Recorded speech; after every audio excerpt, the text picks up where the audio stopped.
తప్పుడు ప్రచారం చేసి స్థానిక ప్రజాప్రతినిధి వద్ద తన రాజకీయ ప్రాధాన్యతను దెబ్బతీస్తున్నాడనే అనుమానంతో అడపు మహేష్ పై ప్రధాన నిందితుడు పట్టి కుమారస్వామి పాత కక్షలను మనసులో పెట్టుకుని ఏ విధంగానైనా మృతుడిని చంపాలనే ఉద్దేశంతో మిగతా నిందితులైన నెంబర్ 2 గంధం నరేష్, తండ్రి పేరు నర్సయ్య, వయసు 40 సంవత్సరాలు, బాలాజీనగర్, ఏనుమాముల, వరంగల్ జిల్లా. నెంబర్ 3 జన్ను మధు, తండ్రి పేరు మాణిక్యం, వయసు 42 సంవత్సరాలు, ఎస్ఆర్ నగర్, ఏనుమాముల, వరంగల్ జిల్లా. నెంబర్ 4 పిట్ల శ్రీనివాస్ అలియాస్ బండి శ్రీను, తండ్రి పేరు ఎల్లయ్య, తుఫ్రాన్, మెదక్ జిల్లా. నెంబర్ 5 సురేష్, ఎన్టీఆర్ నగర్, వరంగల్ జిల్లా, ప్రస్తుతం పరారీలో ఉన్నాడు. నెంబర్ 6 లాసాని రామ్ సాయి, తండ్రి పేరు నరసింగారావు, సుందరయ్య నగర్, వరంగల్ జిల్లా. నెంబర్ 7 టోనీ సంచయ్య, తండ్రి పేరు యాంటోనీ, వయసు 36, ఆల్వాల్, సికింద్రాబాద్. నెంబర్ 8 పోతారం శివకుమార్, తండ్రి పేరు మొగ్లియ, వయసు 35, ఈస్ట్ మారేడ్పల్లి, సికింద్రాబాద్ కు చెందిన నిందితులు కలిసి మృతుడు అడుప మహేష్ ను హత్య చేసేందుకు సిద్ధపడి ఈ నెల 18వ తేదీన రాత్రి 9 నుంచి 10 గంటల సమయంలో నిందితులు పరిమళ కాలనీ రోడ్ నెంబర్ 2 వద్ద మృతుడిపై పెట్రోల్ పోసి నిప్పంటించారు. ఈ సంఘటనలో మృతుడు తీవ్రంగా గాయపడడంతో స్థానిక హాస్పిటల్ కు చికిత్స పొందుతూ ఈ నెల 19వ తేదీ రాత్రి 7 గంటలకు మరణించాడు. ఈ సంఘటనపై గీసికొండ పోలీస్ స్టేషన్ లో హత్య కేసుగా నమోదు చేసిన కేసు దర్యాప్తు అధికారి విశ్వేశ్వర్ దర్యాప్తు చేపట్టారు. నిందితులను త్వరగా పట్టుకునేందుకు గాను ప్రత్యేక పోలీసు బృందాలను ఏర్పాటు చేసి ఈ హత్యకు పాల్పడిన 7 నిందితులను అరెస్ట్ చేసి జ్యుడిషియల్ రిమాండ్ కు తరలించడం జరిగింది. ఈ కేసును వేగంగా దర్యాప్తు చేసి పూర్తి చేసి గౌరవ న్యాయస్థానం ద్వారా నిందితులకు శిక్ష పడే విధంగా చర్యలు తీసుకోవడం జరుగుతుంది. ఈ కేసులో నిందితులను పట్టుకోవడంలో ప్రతిభ కనబరిచిన Mamunoor ACP Venkat, task force ACP Madhusudan, దర్యాప్తు అధికారి విశ్వేశ్వర్, టాస్క్ ఫోర్స్ ఇన్స్పెక్టర్లు బాబులాల్, సుబ్బారెడ్డి, దేవేందర్, శ్రీధర్ తో పాటు Geesukonda police station task force సిబ్బందిని Warangal police commissioner N Shweta అభినందనలు తెలియజేయడం జరిగింది. హత్య చేసే ప్రయత్నం చేశారని మాకు ఇన్ఫర్మేషన్ వచ్చింది. వెంటనే హాస్పిటల్కి తనని తరలించడము, ఆ తర్వాత పొద్దున 7 గంటలకి ఆ హత్యాయత్నం కింద కేసు కూడా గీసుకొండ పోలీస్ స్టేషన్ లిమిట్స్లో నమోదు చేయడం జరిగింది. ఈ విషయంలో అడప మహేష్ అదే రోజు 19వ తేదీ సుమారు 3 గంటల ప్రాంతంలో హైదరాబాద్కి తరలిస్తుండగా మృతి చెందడం జరిగింది.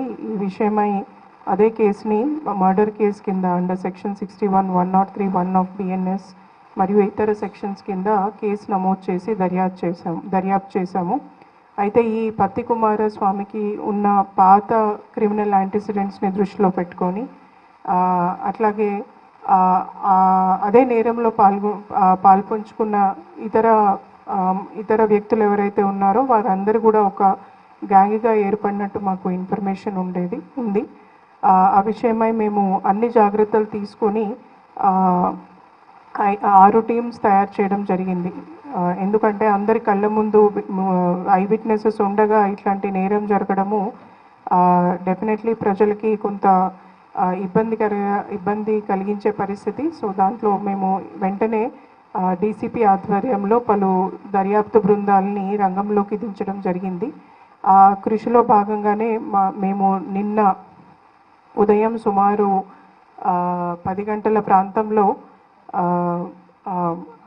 ఈ నేరానికి పాల్పడిన వ్యక్తులను సో అయితే ఇందులో ఈ అడప మహేష్, మృతి చెందిన అడప మహేష్ మరియు అట్లాగే ఈ పత్తి కుమార్ వీరిద్దరికి మధ్యలో కొంత పాత కక్షల్ని మనసులో పెట్టుకొని పత్తి కుమార్ ఈ నేరానికి పాల్పడినట్టు తెలిసింది మాకు ఇన్వెస్టిగేషన్లో. వీరందరూ కూడా వీరికి మిగతా సహకరించిన వాళ్ళు గంధం నరేష్, జన్ను మధు, అట్లాగే పిట్ల శ్రీనివాస్, మిగతా అందరినీ కూడా వివిధ స్టేజెస్లో వివిధ ప్రాంతాల్లో మేము నిన్న అందరినీ అరెస్ట్ చేయడం జరిగింది.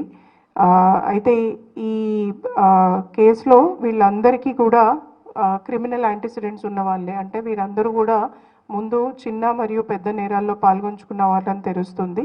వీళ్ళ మీద రౌడీ షీట్స్ కూడా ఉన్నాయి. పలుమార్లు వీళ్ళపైన కేసులు పెట్టడము, పోలీస్ స్టేషన్స్లో కౌన్సిలింగ్ చేయడము, వీళ్ళు నేర ప్రవృత్తి మార్చుకోవాలని మా ఆఫీసర్స్ వాళ్ళకి చెప్పడం కూడా జరిగింది. దానికి తగిన చర్యలు కూడా తీసుకోవడం జరిగింది. కానీ మళ్ళీ కూడా ఈ చర్యకి పాల్పడ్డారు. అందుకే ఈ కేసుని మేము చాలా సీరియస్గా తీసుకొని ఇన్వెస్టిగేషన్ పకడ్బందీగా డీసీపీ గారి ఆధ్వర్యంలో చేయడం జరుగుతుంది. అదే మార్గంలో ఈరోజు పొద్దున వాళ్ళని మ్యాజిస్ట్రేట్ ముందు ప్రవేశపెట్టడము, వాళ్ళకి 14 రోజుల జ్యుడిషియల్ రిమాండ్ విధించడం జరిగింది. ఈ కేసులో నిందితుల్ని పట్టుకోవడంలో ఎందుకంటే నేరం జరగగానే నిందితుడు బికాజ్ ముందే తను నేరాల్లో పాల్గొంచుకున్న అనుభవం ఉంది, అరెస్ట్ అయిన అనుభవం ఉంది కాబట్టి పోలీసులు ఎలా పనిచేస్తారు అని ఫోన్స్ ఆఫ్ చేసుకొని చేయడము అండ్ పాల్గొన్న వాళ్ళంతా వివిధ ప్రాంతాల్లోకి వెళ్ళిపోవడం జరిగింది. అయినా కూడా డీసీపీ గారి ఆధ్వర్యంలో టీమ్స్ చాలా చాకచక్యంగా టెక్నికల్ ఎవిడెన్సెస్ అన్నీ కూడా కలెక్ట్ చేసి ఎస్హెచ్ఓ మరియు ఏసీపీ మామ్నూర్ వీరందరూ కూడా ప్లస్ మా సిడిఆర్ అనాలిసిస్ టీం వీళ్ళందరూ కూడా వీళ్ళ లొకేషన్ని ట్రేస్ చేయడము, వీళ్ళ అందరినీ నిన్న మార్నింగ్ అరెస్ట్ చేయడం జరిగింది.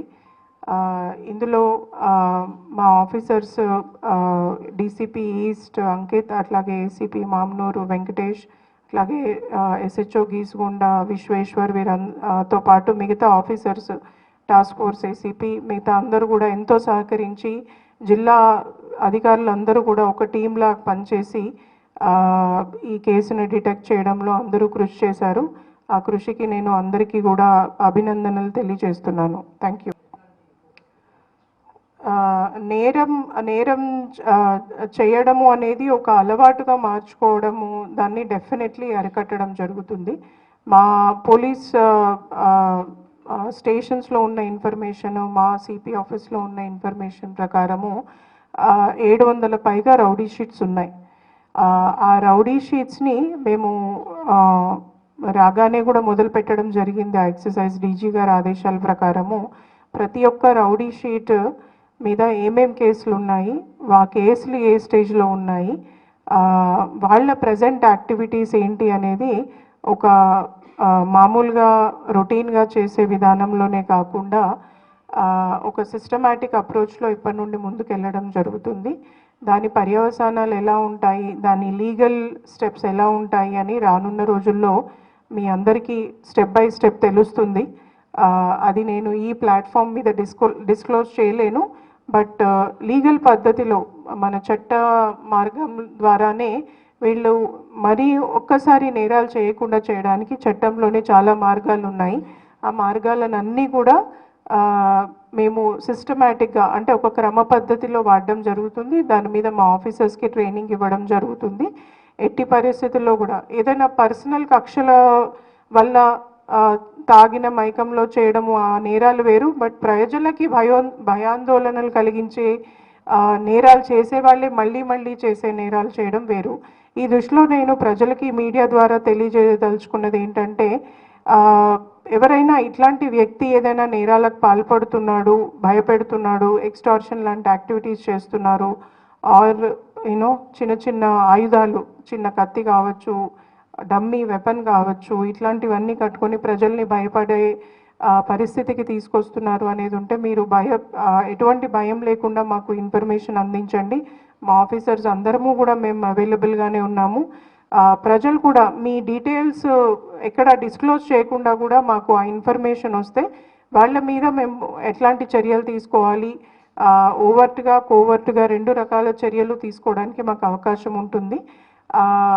ప్రజల సేఫ్టీకి భంగం కలిగించే ఎవరిని కూడా వదిలిపెట్టడం జరగదు. తప్పకుండా పరమైన చర్యలు, బికాజ్ ప్రజల్లో లా అండ్ ఆర్డర్ ఎంత ఇంపార్టెంటో ప్రజలకి సెన్స్ ఆఫ్ సేఫ్టీ అంటే మేమందరము భద్రంగానే ఉన్నాము అనే సేఫ్టీ కూడా చాలా ఇంపార్టెంట్. అట్లాగే వరంగల్ టీమ్స్ ఏవైతే ఉన్నాయో చాలా టెక్నికల్లీ వెరీ సౌండ్ టీమ్స్. దొంగలు మేము అనుకున్న వాళ్ళు ఎవరు మమ్మల్ని మాకు దొరకకుండా వెళ్ళే పరిస్థితి అయితే లేదు. తప్పకుండా నేరస్తులని శిక్ష పడేటట్టు చేయగలిగే కెపాసిటీ మాకుంది. అది రానున్న రోజుల్లో డెఫినెట్లీ మీరే ముందు చూస్తారు. Thank you. ఈ పరిస్థితి ఏదైతే ఉందో మీరు అన్నట్టు అది మేము కూడా గమనించడం జరిగింది. నేను జాయిన్ అయ్యాక చాలామంది ప్రజాప్రతినిధులు, అన్ని లెవెల్స్ ప్రజాప్రతినిధులు కానీ, మీడియా వ్యక్తులు కానీ, కలిసిన ప్రజలు కానీ తప్పకుండా ఈ విషయాన్ని అయితే నా దృష్టిలోకి తీసుకొచ్చారు. నేను కూడా పాతగా ఇక ముందు రిజిస్టర్ అయిన cases de addiction centre visit చేయడం జరిగింది. అక్కడున్న వాళ్ళతో మాట్లాడడం జరిగింది, డాక్టర్స్తో మాట్లాడడం జరిగింది. సో మీరు అన్నట్టు తప్పకుండా ఇది మనకి రానున్న రోజుల్లో ఎదుర్కొనే పెద్ద ఛాలెంజ్ అవ్వబోతుందనే విషయం అర్థమయ్యి ముందు ఉన్న సిపి సార్స్ ఎవరైతే ఉన్నారో వారు ఆల్రెడీ ఒక స్పెషల్ టీమ్ని తయారు చేయడం జరిగింది. ఆ టీం చాలా అద్భుతమైన రిజల్ట్స్ ఇచ్చింది. దాన్ని ఇంకా కూడా స్ట్రెంగ్తెన్ చేస్తూ, అంటే ఒకప్పుడు వరంగల్లో కల్టివేషన్ ఉండేదని మా ఆఫీసర్స్ చెప్తుంటారు, ఐఎమ్ షూర్ మీకు కూడా తెలుసు. ఇప్పుడు ఆ పరిస్థితి లేదు. ఒకప్పుడు వరంగల్ ట్రాన్సిట్ రూట్గా వాడుకునే వాళ్ళు, కాజీపేట లాంటి సెంటర్ ఉండడం వల్ల హైదరాబాద్ని అవాయిడ్ చేస్తూ వెళ్ళొచ్చు అనే ఉద్దేశంతో వరంగల్ ఒక ట్రాన్సిట్ రూట్ లాగా ఉండేది. బట్ ఇప్పుడు ఒక కన్జంప్షన్ యాక్టివిటీ ఎక్కువగా అయ్యిందని తప్పకుండా డేటా చూస్తే తెలుస్తుంది, అండ్ ప్రజల నుండి వచ్చే ఇన్ఫర్మేషన్ ద్వారా కూడా మాకు తెలుస్తుంది. ఆ యాంగిల్లో డెఫినెట్లీ సప్లై నుండి అవేర్నెస్ పెంచడమే కాకుండా అన్ని రకాల చర్యలు ఈగల్ ఆధ్వర్యంలో డీజీ గారు కూడా స్పెషల్గా రివ్యూ చేస్తున్నారు. ఆధ్వర్యంలో ఇంటెలిజెన్స్ కలెక్షన్ అయితే ఏంటి, ఎన్ఫోర్స్మెంట్ అయితే ఏంటి, అట్లాగే మన అవేర్నెస్ కల్పించడం అయితే ఏంటి, డీ అడిక్షన్ అయితే ఏంటి, అన్ని యాంగిల్స్లో కూడా సెపరేట్ టీమ్స్ పెట్టి పోలీస్ స్టేషన్లో పనిచేస్తున్న ఆఖరి కానిస్టేబుల్ వరకు ఈ విషయం మీద అవగాహన పెంచే ఏర్పాట్లు చేస్తున్నాము. ప్రతి ఒక్క ఎస్ఐ కూడా, బికాజ్ ఒక ప్రాంతము ఒక ఏరియా అనే డిఫరెన్స్ ఏమీ లేదు. ప్రతి ఒక్క ఎస్ఐ కూడా దీన్ని బాధ్యతగానే తీసుకొని ఏదో డ్రగ్ కంట్రోల్ టీమే చేయాలి, ఈగల్ వాళ్ళే వచ్చి చేయాలి అనేది కాకుండా ప్రతి ఒక్కరు కూడా దీన్ని మన బాధ్యతగా, ఒకప్పుడు లెఫ్ట్ వింగ్ ఎక్స్ట్రీమిజంని ఎట్లా అయితే అందరూ ఓనప్ చేసుకొని దీని మీద పోరాడారో అదే పద్ధతిలో అంతకన్నా ఎక్కువ టెక్నాలజీ, ఎక్కువ ప్రజలతో మమేకమై ఈ ప్రాబ్లమ్ని కంట్రోల్లోకి అట్లీస్ట్ తీసుకోవాలని రావాల్సి ఉంటుంది. సో ఈ యాంగిల్లో నేను చెప్పినట్టు ఇంటెలిజెన్స్, ఎన్ఫోర్స్మెంట్, ఎడ్యుకేషన్, అట్లాగే డీ అడిక్షన్, ఈ అన్ని యాంగిల్స్లో కూడా స్ట్రెంగ్తెన్ చేస్తాము. ఇప్పుడున్న అడిక్షన్ ట్రీట్మెంట్ ఫెసిలిటీస్లో బెడ్స్ సరిపోవట్లేదు అనేది వచ్చింది. దాన్ని షిఫ్ట్ చేయడానికి కూడా బడ్జెట్ శాంక్షన్ చేయించుకున్నాను. ఒక 30 బెడెడ్ డీ అడిక్షన్ ఫెసిలిటీ తయారవుతుంది. బికాజ్ వరంగల్ అనేది ఒక రీజనల్ సెంటర్, ఎంజిఎం ఒక చాలా పెద్ద హాస్పిటల్ ఈ ఏరియాలో. ఇక్కడ వాళ్ళే కాకుండా బయట వాళ్ళు కూడా వస్తారు. అట్లాగే హెల్పింగ్ హ్యాండ్ ఫౌండేషన్లో కొంత ఫెసిలిటీ ఉంది. వాళ్ళందరినీ కూడా ఒకే బోర్డు మీదకి తీసుకొచ్చి, అంటే ఒకరే చేస్తే అవ్వదు, ఇందులో ప్రజల సహకారం అవసరము, మీడియా సహకారం అవసరము, ప్రజాప్రతినిధుల సహకారం అవసరము. వీళ్ళందరినీ కూడా ఒకే ప్లాట్ఫామ్కి తీసుకొచ్చి ఈ ప్రాబ్లమ్ని గట్టిగా నా నుండి మా పోలీస్ స్టేషన్స్లో పనిచేసే హోంగార్డ్ వరకు కూడా అందరము ఒకే ఆశయంతో ముందుకెళ్ళి ఈ ప్రాబ్లమ్ని కంట్రోల్లోకి తీసుకురావడానికి అన్ని ప్రయత్నాలు చేస్తామని మీ అందరి సుముఖంగా తెలియజేసుకుంటున్నాను. అయితే ఇందులో చేయాల్సింది చాలా ఉంది. డెఫినెట్లీ విమెన్ సెల్ఫ్ హెల్ప్ గ్రూప్స్ని కూడా రానున్న రోజుల్లో ఇన్వాల్వ్ చేద్దామనుకొని కలెక్టర్స్ ద్వారా కూడా ప్రయత్నాన్ని మొదలు పెట్టడం జరిగింది. వచ్చే 2-3 వారాల్లో ఆ ప్రయత్నం కూడా, అంటే వాళ్ళని కూడా ఎంపవర్ చేసి వాళ్ళకి ఏదైనా కనిపిస్తే రిపోర్ట్ చేసేటట్టు ఉండాలి.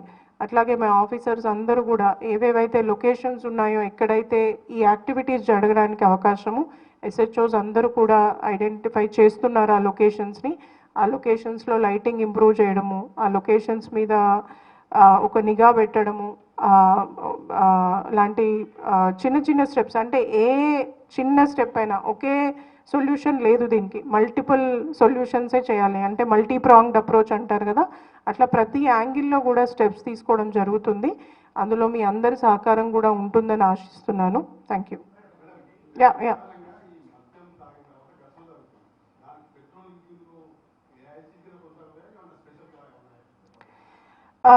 నగరంలో పెట్రోలింగ్ టీమ్స్ ఆల్రెడీ చాలా ఉన్నాయి. బట్ మీరు అన్నట్టు ఒకే ప్రాంతంలో ఏదైనా జరగడము, ఇప్పుడు కొన్ని ఏరియాస్ని నాకు కూడా కొంతమంది ప్రజాప్రతినిధులు నా దృష్టికి తీసుకురావడం జరిగింది. కొన్ని ఏరియాస్లో లైట్ లేకపోవడము, కొన్ని ఏరియాస్లో బెల్ట్ షాప్స్ ఎక్కువగా ఉండడము, రోడ్ మీదనే ఒక అడ్డాలాగా తయారవ్వడం లాంటి ప్రాంతాలు ఉన్నాయని, అట్లాంటి వాటిని గుర్తించి ఆ ఏరియాలో పెట్రోలింగ్ ఇంటెన్సివ్ చేసే ఆలోచన కూడా చేయడం జరిగింది. డెఫినెట్లీ పెట్రోలింగ్ టీమ్స్ అయితే పెంచుతాము, మిల్స్ కాలనీ కావచ్చు, హనంకొండ కావచ్చు, ఇట్లాంటి ప్రాంతాల్లో. అట్లాగే సీసీ కెమెరా కవరేజ్ కూడా పెంచడం జరుగుతుంది. ఈ చిన్న చిన్న నేరాల్ని, ఏదైతే open drinking or open nuisance, ఇట్లాంటి నేరాల్ని మొగ్గలోనే తుంచితే పెద్ద నేరాలు కాకుండా ఉండే అవకాశం ఉంటుందని నమ్ముతాను. ఆ మార్గంలో మా ఆఫీసర్స్ అందరినీ కూడా ఎంపవర్ చేసి డెఫినెట్లీ చిన్న నేరాలని కట్టడి చేస్తూ పెద్ద నేరాలు జరగకుండా చూసుకుంటామని చెప్తున్నాను.